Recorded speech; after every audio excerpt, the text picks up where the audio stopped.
was one of the most daring rescues ever attempted. American Kurt Muse, held hostage in a fortified prison controlled by Manuel Noriega in Panama. I knew that as an American in that environment, I didn't stand a chance in hell of getting out of this place. Can Delta Force commandos find and liberate the prisoner before it's too late? Mr. Muse was going to be assassinated if a rescue was attempted. But just when success seems within reach, everything goes terribly wrong.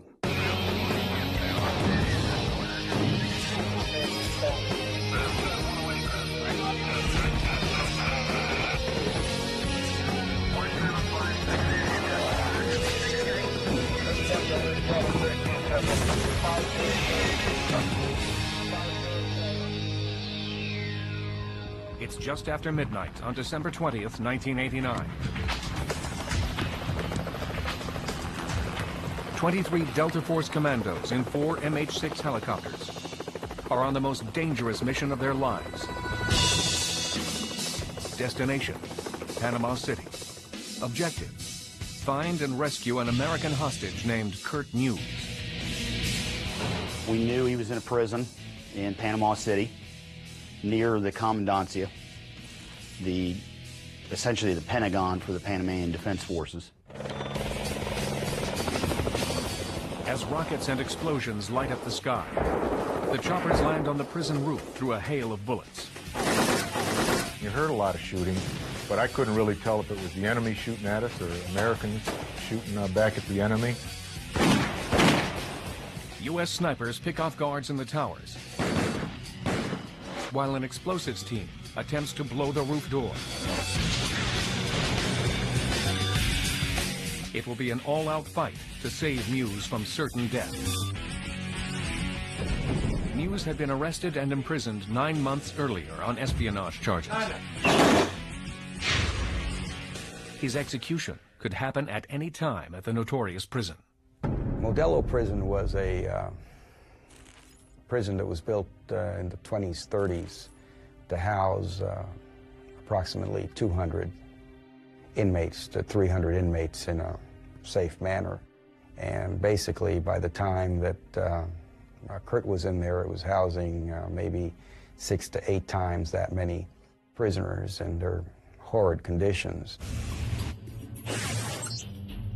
The mission calls for the team to arrive under cover of darkness, using helicopters to access the roof of Modelo Prison. They will use explosives to blow the rooftop door off its hinges and storm down 2 flights of stairs while engaging the enemy. When they reach the 2nd floor, they must find Muse. Once located, they will neutralize his guard, blow the cell door, extract Muse, and rush him back to the rooftop. Then they will board the choppers and escape back to the U.S. base near the Panama Canal. They estimate that the mission must be completed in 6 minutes or less. Speed and surprise are the keys to success.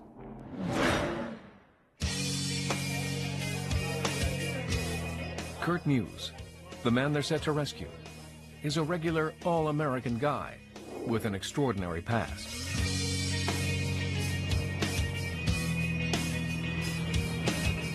In 1987, he is living and working in Panama when he runs afoul of Panamanian strongman General Manuel Noriega and his defense force, known as the PDF.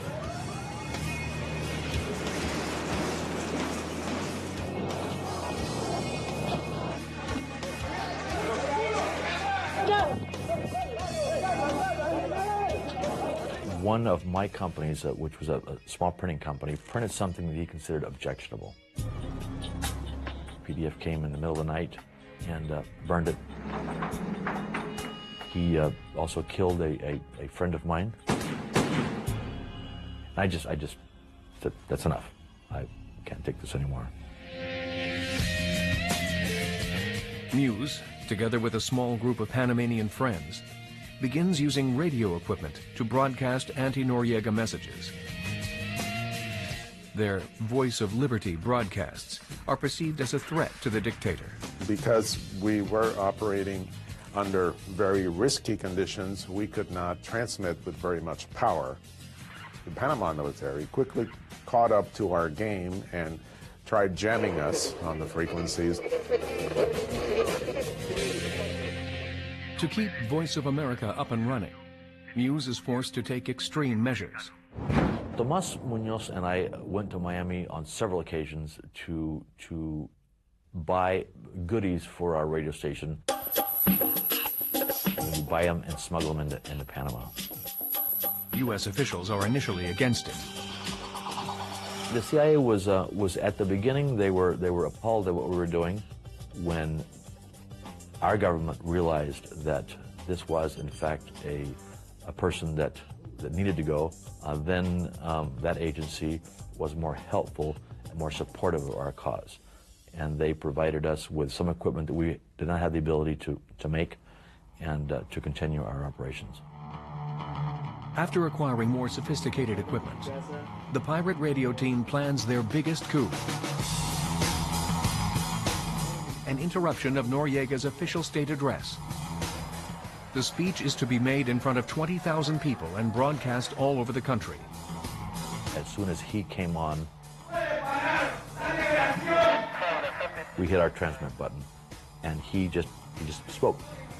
But it was our message that was broadcast nationwide. Desafiando la mordaza de la tiranía. Esta es la voz de aliento del oprimido. And we broadcast a message of hope to the people of Panama. Por la libertad de expresión, la democracia y la justicia, transmite la voz de la libertad. It was definitely a point of no return. This was our Rubicon.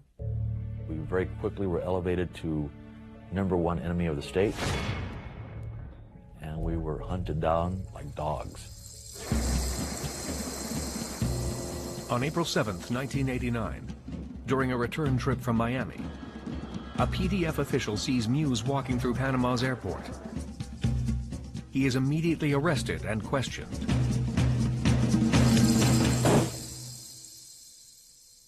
My interrogation lasted about 4 days. They would love to have executed me.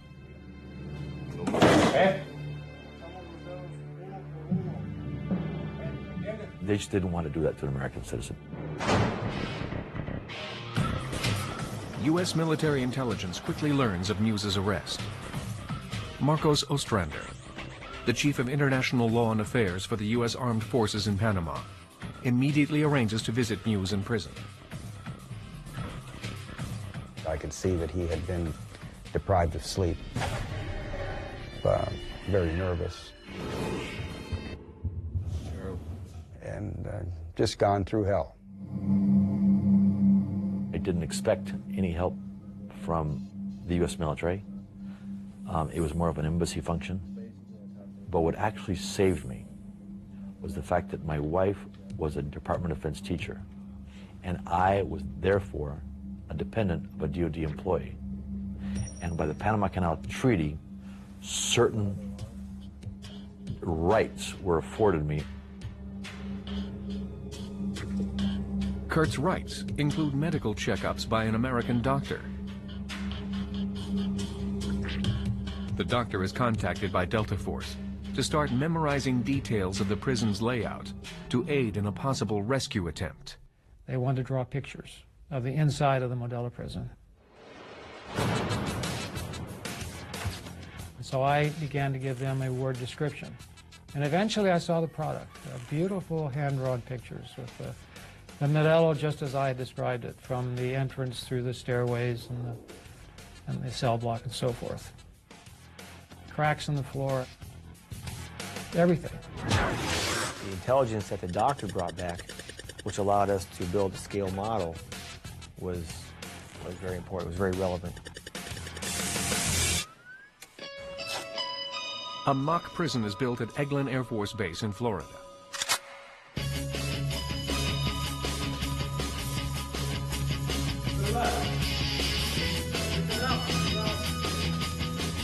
It's here that rehearsals for Kurt Muse's rescue take place.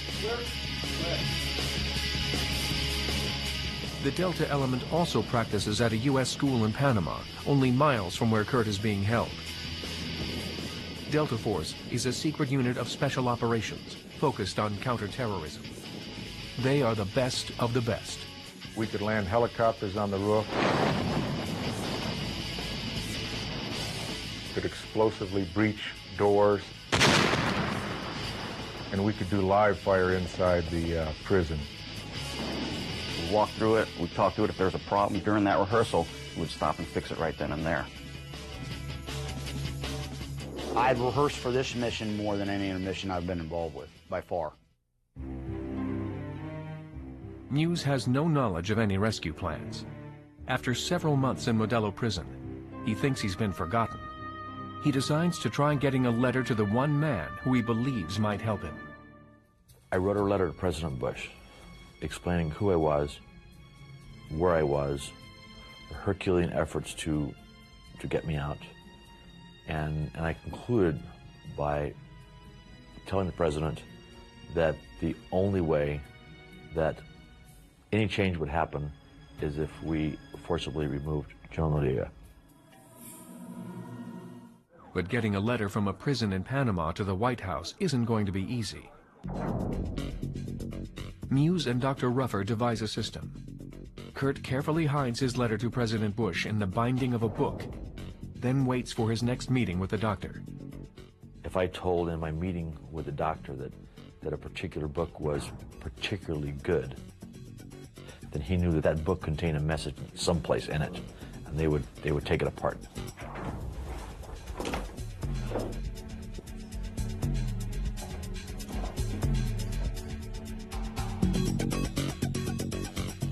The exchange goes off without a hitch. Amazingly, the letter reaches the president. He responds by writing to Muse's wife, Anne, giving her hope. We are doing everything we can to bring about an end to this crisis and the release of your husband. Your husband is a brave man. His courage and conviction have my respect and admiration. Meanwhile, the situation in Panama is deteriorating.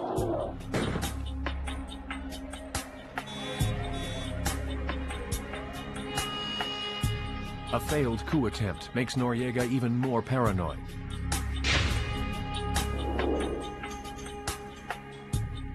They put a guy on my cell with a machine gun, and he was going to kill me. And he just sat there playing with his bullets. And he just looked at me. And he has had on the trigger. So I knew that I was going to die.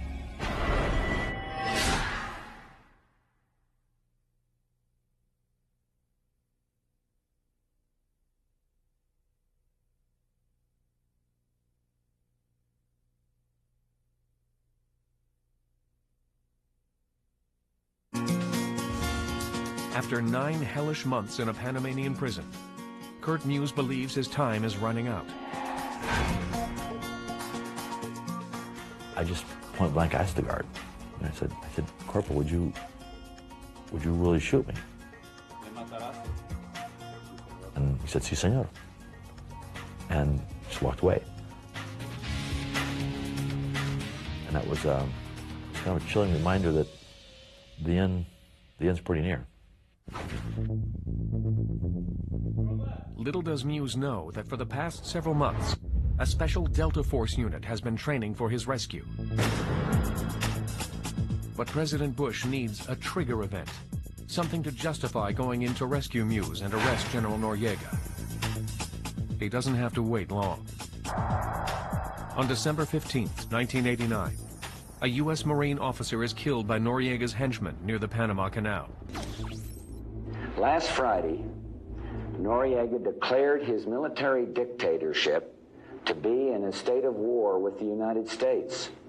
The very next day, forces under his command shot and killed an unarmed American serviceman. That was enough. And I saw on the TV where a Marine lieutenant had been killed. And I knew then, I had a gut feeling that this was going to be it. And sure enough, my pager went off. I came in and we got word that we were going to be executing.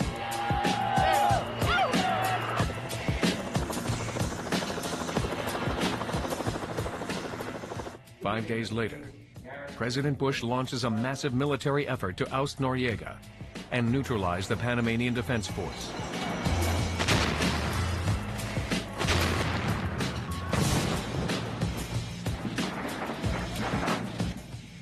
Part of the operation includes a secret mission to rescue Kurt Muse. Its codename, Operation Acid Gambit. Delta Force is told their mission is a go. It was kind of surreal. It was excited, anticipated, and then you have the doubts, or at least I did, of, hey, am I going to be able to perform the way I'm supposed to, or the way I've trained to? It was anticipation that when a handful of guys that get to go on this once-in-a-lifetime mission. 15 minutes before the major operation to oust Noriega begins, the mission to rescue Kurt Muse kicks in. The plan is to get Muse to safety before the big guns hit Panama City. The commandos fly in on 4 MH-6 helicopters, known as Little Birds because of their small size. The choppers are without weapons. Their call signs are Chalk 1, Chalk 2, Chalk 3, and Chalk 4. We were sitting on the outside of the aircraft. It's basically a bench seat with 3 people sitting on each side of the bench.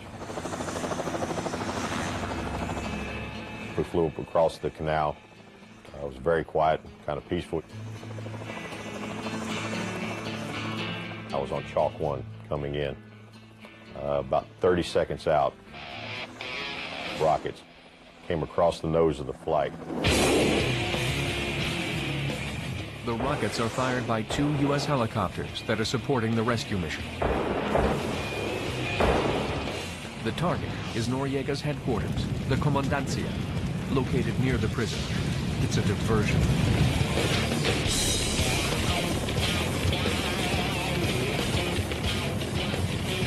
Seconds later, Chalk 1 and Chalk 2 land on the prison roof. Our job when we first landed on the prison was security. We landed, moved directly to our position, which was on the left front of the building facing the Comandancia. We knew there was guard towers. On the left front tower in front of us, there was a guy there. Not a very brave guy, not a very smart guy either. But we gave him an option to come out with or without his weapon. He chose to come out with his weapon. Unfortunately, once we got on the prison, it was like being on top of a bullseye. I heard shots the whole time. I mean, I could sense bullets flying overhead. From my perspective, once we landed, the infill went great. Birds 1 and 2 went in, and 3 and 4 went in. A lot of firing going on.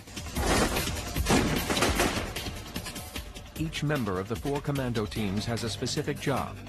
To get into the prison, the first team's breacher needs to break through the door on the roof. He uses explosives. When the team breacher pulled the M60 fuse igniter, which gets you about a 5 or 6 second delay, he pulled it hard enough to pull the charge off the door. Non-electric explosive train doesn't go off. You're supposed to wait 30 minutes before you approach that. Obviously, you can't do that in combat.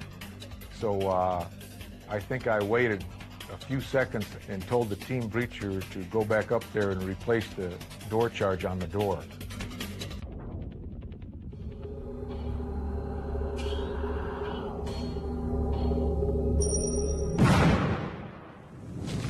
It works, and they're in. Going down the stairs to that floor first, the first thing that I noticed, there was a PDF soldier standing inside the hall. So I immediately wanted to put this guy down, and I yelled at him, "En el piso, en el piso." So I put him down on the floor, and then immediately button hooked around and left that to the other guys on the team to take care of. The soldier surrenders, and the commandos descend to the second floor, where their intelligence says Muse is jailed. His guard and would-be executioner is gone.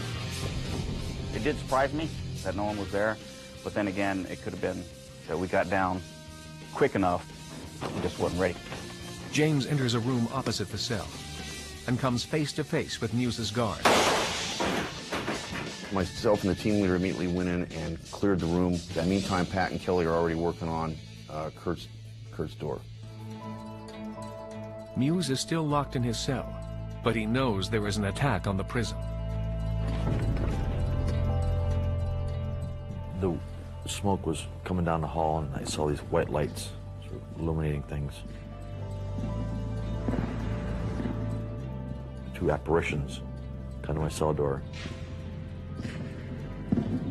Across the street, Inspector Gunship lights up the comandancia, illuminates through my cell.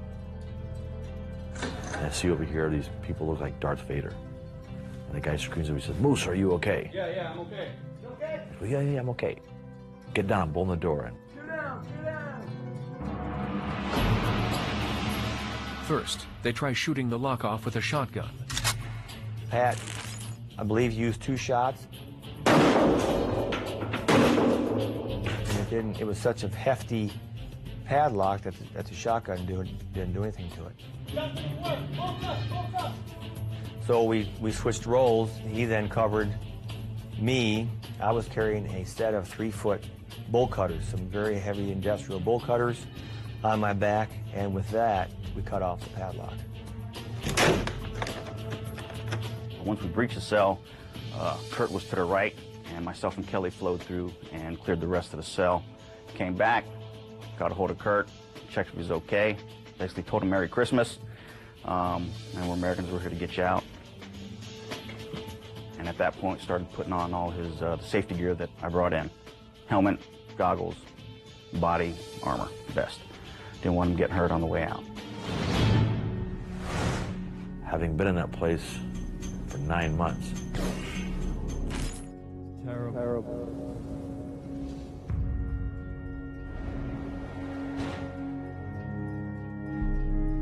And have one of our soldiers, it's obviously clearly in charge, stating in no uncertain terms, they dare take me home.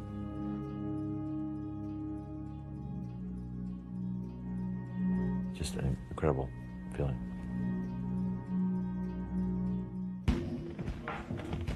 Now our role was security to get the precious cargo, as we call it, out.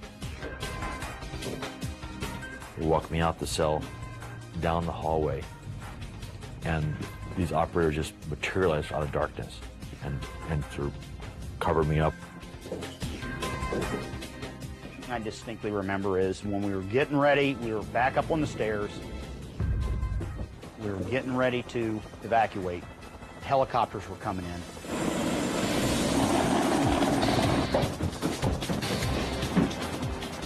At that point, we call it exfil, so the birds would come in. X-ray 1, this is Golf 1, this is secure, ready for exfil. Brought Kurt up, our helicopter landed.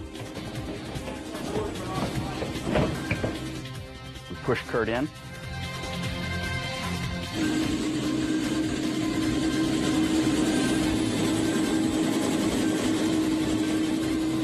Everything was going good. It was great. Yeah, mission success.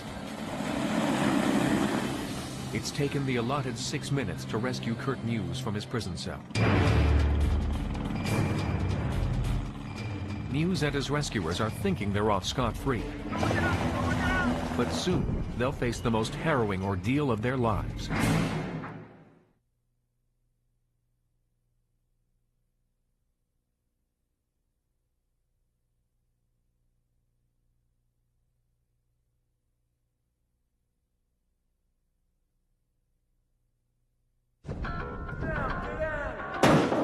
A daring rescue mission by Delta Force commandos has freed Kurt Muse from a prison in Panama.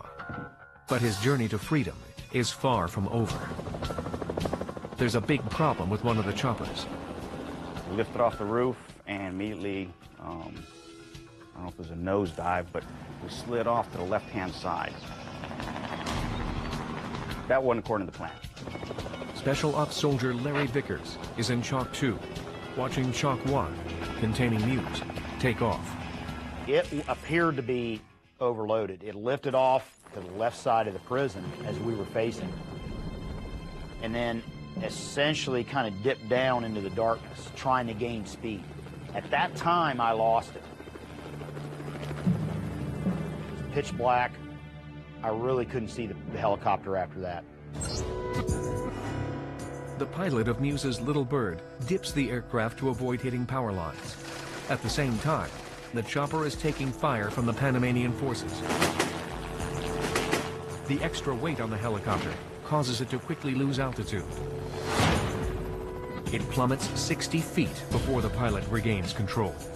We were taking fire immediately, a lot of fire. And they had gone down from we're about 4 floors up and dropped down to about 4 or 5 feet off the ground, and was sort of moving down the street. And I thought he was doing it to avoid getting shot at. Well, that wasn't sufficient either, so he landed. The Little Bird is struggling to fly. It can still move, but only on the ground. At that point, things were getting interesting.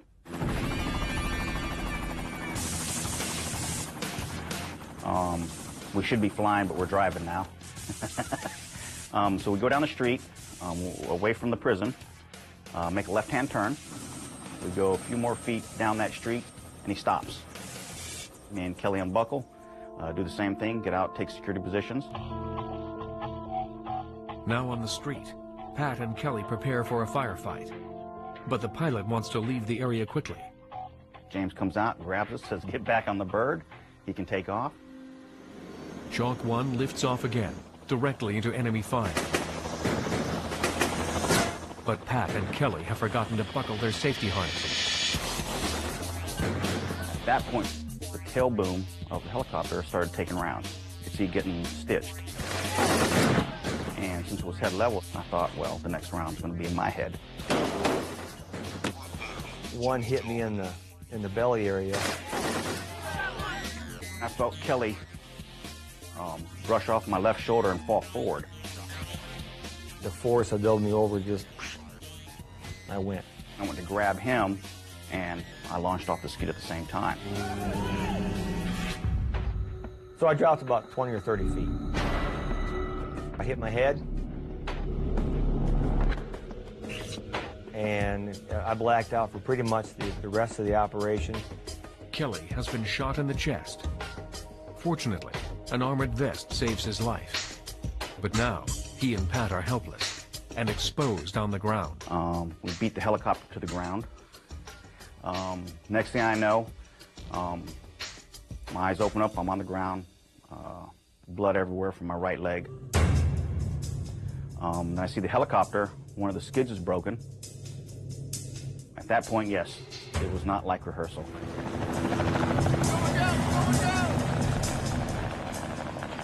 In the crash, Pat Savage is hurt, but he's not the only one. The Little Bird's left skid has landed directly on James Sudderth's leg.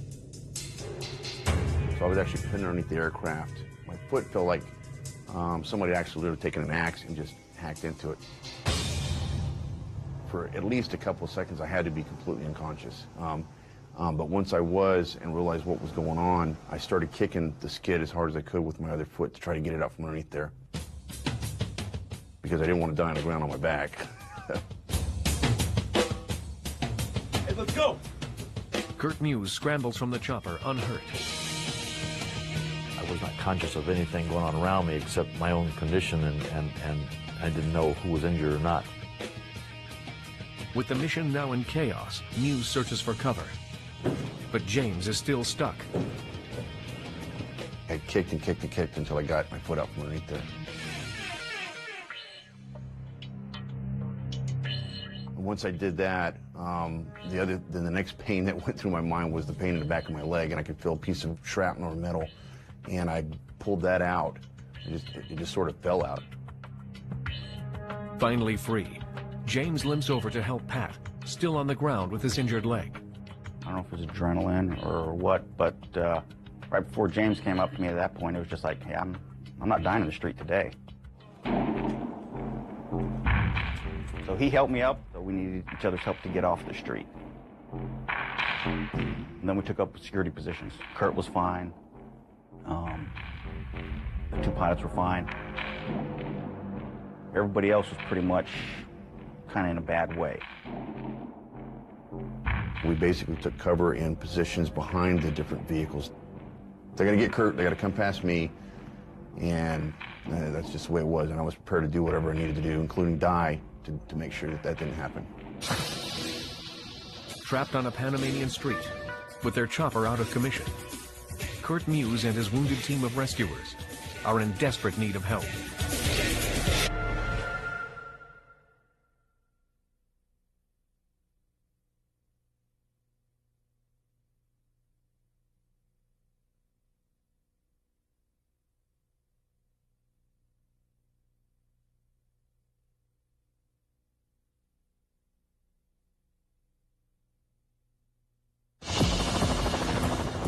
Back at Howard Air Force Base, Panama, 3 of the 4 rescue helicopters are landing. The returning Delta Force operators have no idea that Chopper 1, containing Kurt Muse, has crashed in enemy territory. When we left the prison on Chalk 3, we thought it was a complete success. As soon as we hit the ground, somebody said Bird 1 had gone down. Listen up, listen up. Chopper 1 just went down. Yeah. I just couldn't believe it. To me, I was thinking, my God, this thing crashed. Everybody's probably dead. On top of that, I also knew that place was a hornet's nest now. We'd rolled in there, done a lot of shooting, brought a lot of attention to ourselves. I immediately told the pilot, let's go back.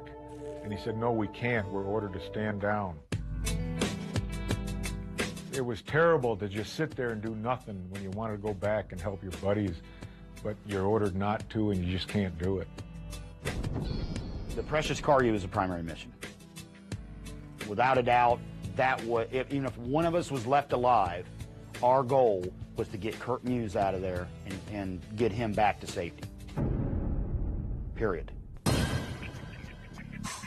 On a Panama City street, Kurt Muse and his rescuers are trapped. The U.S. invasion of Panama is less than an hour old. There are few friendly forces on the ground to help them. The injured Delta operators desperately need medical attention and are in no condition to fight their way out. Amazing that I was the only injured person, and I was trying to do the best I could to be of assistance to my rescuers in any way, shape, or form that I could. Kurt Muse, only an hour ago a hostage, is now taking care of his rescuer. Kurt was given responsibility for me. He was to make sure that I stayed alive, I kept breathing. Time is running out. Enemy forces are nearby. The sound of miniguns were everywhere. The sounds of rockets were everywhere. But in our little area, there was nothing that was actually hitting close to us. Things were down the block, around the block, but I could tell that they had still not actually found us. But they're obviously coming towards us. Though most of the team members are wounded, the commandos and Muse secure a defensive position on the street. Kelly was in a bad way. I wasn't doing too good myself. James, basically his foot was smashed. The 2 pilots were doing good. But we just took a real tight security position and consolidated ammo and made sure everybody had a gun and sectors of fire. In case anybody came down the street, we needed somehow to defend it with what we had. So we knew somebody was coming. And it's just a matter of us, and all we needed to do was let the command know where we were, give them our position, and it would just be a matter of time before people got to us one way or another. Using an infrared signaling light and a radio, the men call for help.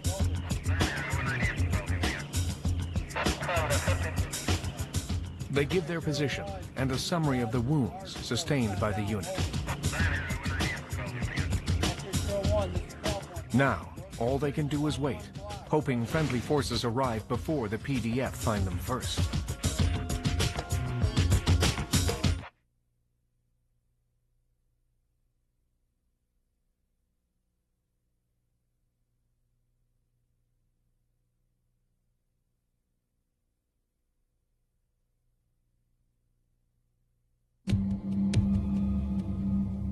Five Delta Force operators and 2 pilots huddled with their rescued hostage, Kurt Muse, on a street in Panama City. The U.S. operation to oust Noriega is in full swing. But the men are in dire straits, some barely clinging to life. All they can do is wait for help. But no one seems to know exactly where they are. We had some friendly forces on the ground, which was a contingency in case we took too much fire and could not get out. Task Force Gator. Muse and his rescuers' only hope is that American troops find them before it's too late. Then, from around a corner, their prayers seem to be answered. There just happened to be either a first lieutenant or a second lieutenant that came up to one of our guys and said, "Hey, you guys got one of those little black helicopters?"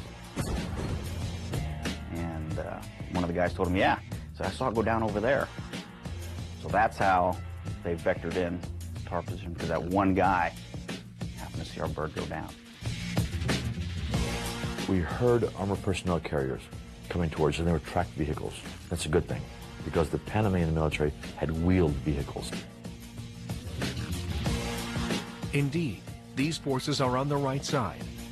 Within a couple of minutes, 2 M113 armored personnel carriers, or APCs, race toward them. A .50 caliber machine gun is manned on top of each, ready to give cover. It's time to move. They had to carry Kelly in because he was unconscious.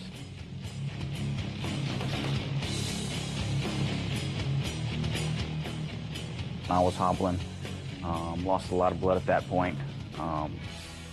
Put me down at the end of the ramp, so I crawled up the ramp and got in there, only because the leg hurt so much. And at that point, we got a head count, just made sure we got everybody, closed up the ramp and started driving to our exfil point to get us back to the base. The APCs have little medical equipment, so James tries anything to keep the men focused on survival. Stay away, let's go. You want to keep them talking. You want to tell them they're going to be all right. Come on, buddy, stay away. Stay away. I just knew, Pat has a very high tolerance to pain, and so I've never seen him in that much pain before. You're going to get through this. We're out of here. We're getting out of here. Wake up. James really stayed on us, held the team together. I was really concerned about Kelly because nobody had gotten anything out of Kelly. We were constantly trying to monitor his breathing, but that's hard to do when you're in that situation. Inside the APC, Kurt Muse and his rescuers now must run a gauntlet of enemy fire if they are to make it safely out of Panama City.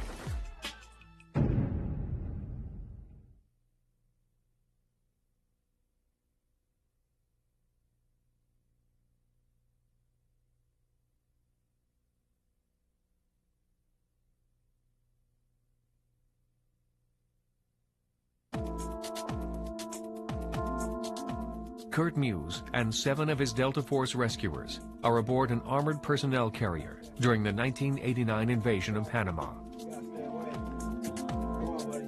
They are still trapped behind enemy lines, but instead of facing enemy soldiers, they are cheered by Panamanian civilians.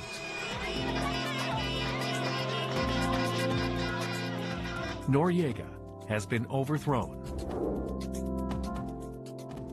We're rumbling down the streets of Panama, in the poorest barrio of Panama, and I could see the people on their balconies cheering our little convoy as it exited Ground Zero with these wounded people, and when you juxtapose that image back into the armed personnel carrier with these folks that are wounded, some I think extremely seriously, it puts in a real dramatic perspective the cost of freedom.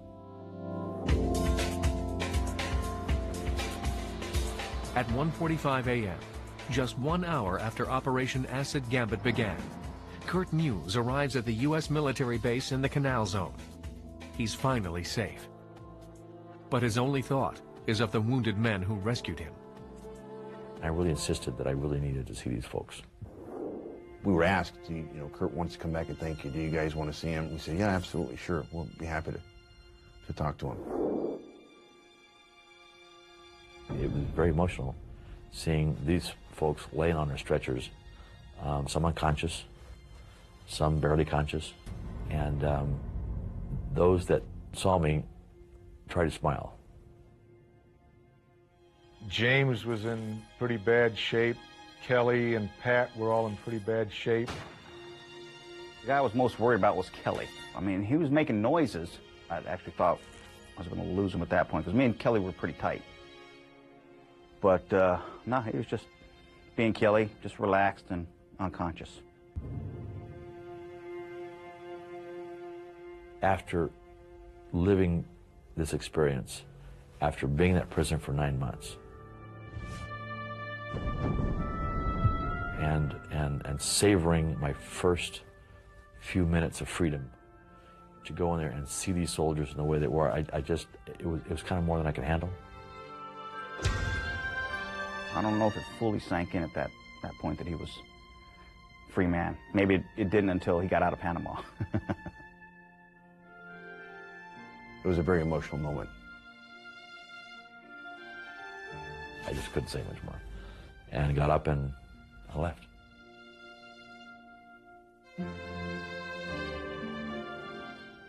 And the next day, I was flown home. After 9 months as a political prisoner, Kurt Muse is finally a free man and on his way to see his family just in time for Christmas. And it was indeed the best Christmas ever for my family.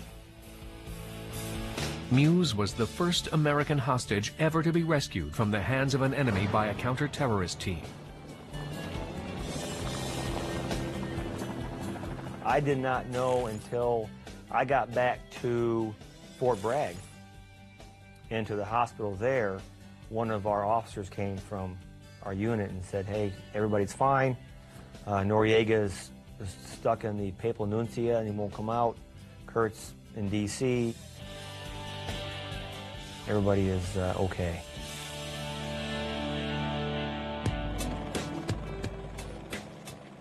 Operation Acid Gambit was a very, very important part of my history and a very important part of the unit's history. Everything that we trained for, day in and day out, what we suffered through to get there, it all came together right there. It was just perfect. It was, without question, one of the high points in my career. I was just very, very lucky to be part of that mission. Let's go. There are no words to describe when a fellow human being, which you do not know, goes into harm's way and actually suffers tremendously as a result of it to rescue a fellow American. There are no words in the English language to describe the feeling. Then there's an overwhelming sense of pride, overwhelming sense of patriotism, to know that this country is able to have people of that mettle in their service that are willing to do these things for little people like me anywhere in the world. It's just an amazing thing.